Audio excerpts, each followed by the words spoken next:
ABS Vlogs. Magandang buhay sa ating lahat mga kalods, kapadyak, katulak. Ngayong araw na ito ay pipilap tayo ng form para sa ating national ID kung saan ay pinapatupad ng ating national government na magkaroon ng lahat ng national ID. Ito'y matagal nang sinusulong ng ating gobyerno at ngayon po ay tinutuloy na or napapatupad na. Hawak ko po ay isang form na para sa national ID. Mamaya ako i-discuss ko ito sa inyo kung ano yung mga nilalaman nito at ano ba yung mga dapat na gawin. So yan guys, hawak ko yung form at napilapan ko na rin siya. So nandito ako sa screening 1 para ipasa itong form. Malakit nito ang aking Xerox valid ID at syempre dalhin po yung original. Ayan, pinasa ko sa isang staff ng PSA para screening at binigay ko rin sa kanya yung valid ID ko na need niya. Ayan, yung valid ID ko is unit at syempre pipirmahan nyo po ito sa harap nila, signature mo, para ma-check nila at ma-validate. Yan po yung sa step 1 sa screening guys.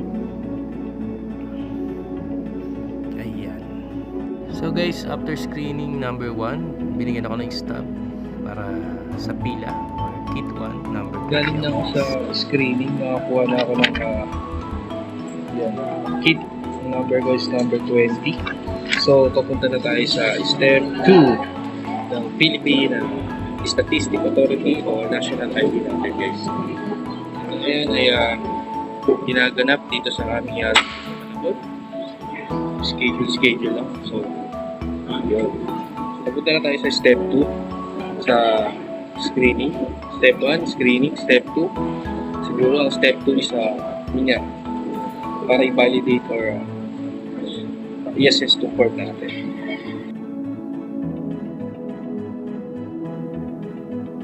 Bali sa form na ito, ilalagay mo syempre yung pangalan mo, birthday, signature, kasarian, address, type ng dugo, citizenship, syempre Pilipino guys, tapos marital status, and then may dalawang klase ng address, yung permanent tsaka yung present address mo, at tsaka cellphone number, and then pipirmahan mo ito at may dalawang box dyan. Yan naman yung sa mga in the presence of PhilSci registration personnel. Yan yung mga hindi na makakapagpirma, fingerprints na lang sila. Ayan yung nilalaman guys ng form ng PSI. Ayan, nakalagay for 5 years old and above. Sa likod naman guys, nandiyan yung instruction gaya na sinabi ko na nauna. Ito yung example na dapat mong ilagay. Dapat po bold letter, syempre para malinaw yung pagkakasulat. Ayan, nandiyan po sa likod ng form yung mga instruction. Inulit ko po, ang pagkuha po ng national ID ay libre at walang bayad. Okay guys, waiting na lang para sa step 2 sa encoding. At syempre pinapaalalanan lahat na dapat magdala ng face shield, face mask, at syempre ballpen guys. Kasi importante ito, hindi po tayo makapasok pag wala nito. At sana po ay panatiling tahimik guys, silent dito sa loob. Ayos. Oliver, po, biglang Oliver, tapos yung IE, imbis na ilang. Kapag na-imprint na lang po yun, automatically yung form lalabas sa national ID po. Kaya po, ang pagkakataon nyo lang po yun, magpapalitan yung may bayad na po. Kaya pinakita na namin sa inyo ang inyong details po. Again po, sa mga lalaki at babae po na may ikaw, pakita nila lang po sa magdala, pintas at necklace po para sa ating video. Kung kayo po ay mayroong contact lens, pakitanggal lang ba sa magdala po. Para dito pa lang, alam po natin magkahanap na tayo ng solusyon. Pakatulungan. So, lista po sa mga babae, pakinggan lang po yung tenga. Dapat walang ito po At yan guys, malapit na ako sa step 2 para sa encoding ng aking form. Siguro mga 4 na lang guys, ako na yung susunod. So nakakasabik, nakakapanabik na yan, nasa step 2 na ako. Konting-konti na lang. Malapit na ako. Good luck to me. At yun guys, ako na susunod sa unahan ko. So eto na.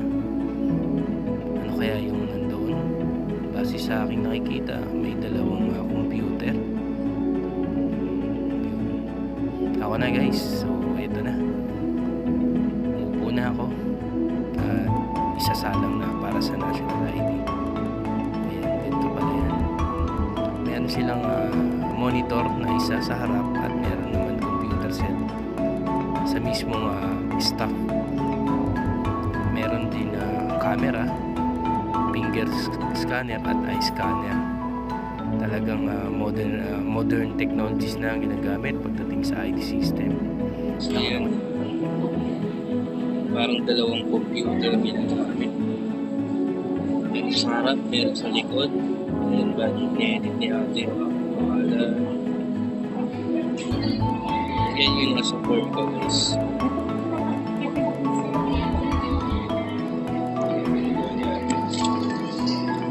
Ni-edit niya yung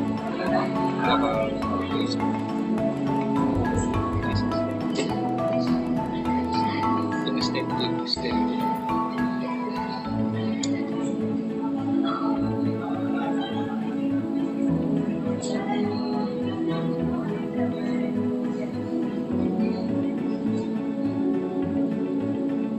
Hindi ka nagtatay dahil dito galing sa form.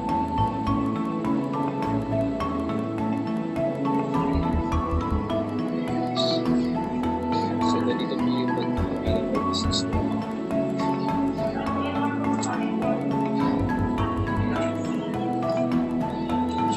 Pero mas parang kaya eye scanner. Manual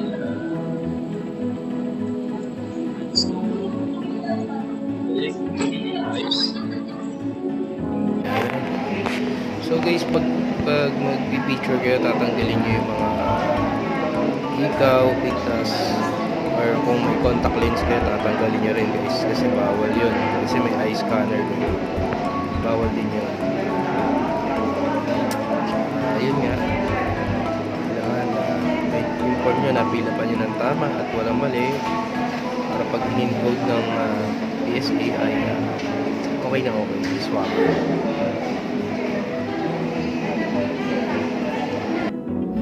And base sa stop ng PSA, para rin pala tong SSS, ipapadala sa bahay mo ng isang suporterero at ipapakita mo yung QR code mamaya. Pagkatapos nito, pinapa-double check lang natin kung tama yung mga nilagay ng stop sa akin. So ganun pala yan. Months din bago i-deliver o dalhin sa bahay mo ng isang suporterero guys. Ayan, dino-double check ni ate yung mga nasa PS form ko or form na pinasak sa kanya guys.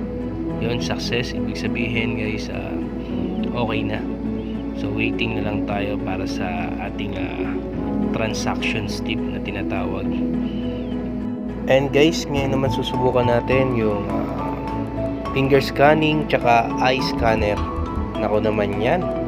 Ano kaya tong eye scanner na to? Ayan. Ayun. Ilagay ko lang daw sa aking mata at dumilat daw ng parang nakakita ng multo. In a minute lang naman guys, siguro mga 1 minute or seconds. Ayan, ganun pala yun. Stick. Napakaganda pala talaga na ID system guys. Ayan, binabalidate niya akin. So yan, wait lang tayo. Galing. And guys, binabalidate niya yung akin. Waiting tayo guys. Kasi lahat po ng mga kukuha ng PSA, Philippine Identification, Philippine National ID, may pag-ugnayan lamang po sa ating Philippine Statistics Authority. Meron po sila pumunta lamang sa www.Philippine Identification System o PSA, guys. Ito yung pupunta. Wala po itong bayad at libre lamang po ito. Ito yung proyekto ng ating national government para ma-validate at mabigyan or yung tinatawag na ID system. Ito yung matagal na po talagang sinusulong ng ating gobyerno. Ito po ay nagsisimula na at bumababa sa mga barangay. Yung iba po nasa mall, yung iba nasa mga overcourt, yung iba po isa sa mga city. And guys, check natin kung tama yung mga details natin. Okay. RA 10173. Sige po. And guys, may final step 3. Bibigyan ka ng transaction slip. Ito ipapakita sa mag-deliver sa'yo. I-scan niyo yung QR code na yun. Tapos, bibigay na sa'yo ID. So, ganun lang kadali guys. Yan po, ingatan nyo po itong transaction slip dahil ito po yung papakita nyo pag may pumuntang suportorero. I-scan po yung QR code dyan na nasa papel para ibigay yung ID nyo. So, ingatan nyo po ito. Muli, sa mga may katanungan, pwede po kayong pumunta sa website ng PSA o Philippine Statistics Authority. Maraming po salamat dahil sa vlog na ito. Thank you po at sana nakatulong ako sa maliit na impormasyon o kaalaman about sa pagkuha ng Philippine ID. Bye-bye!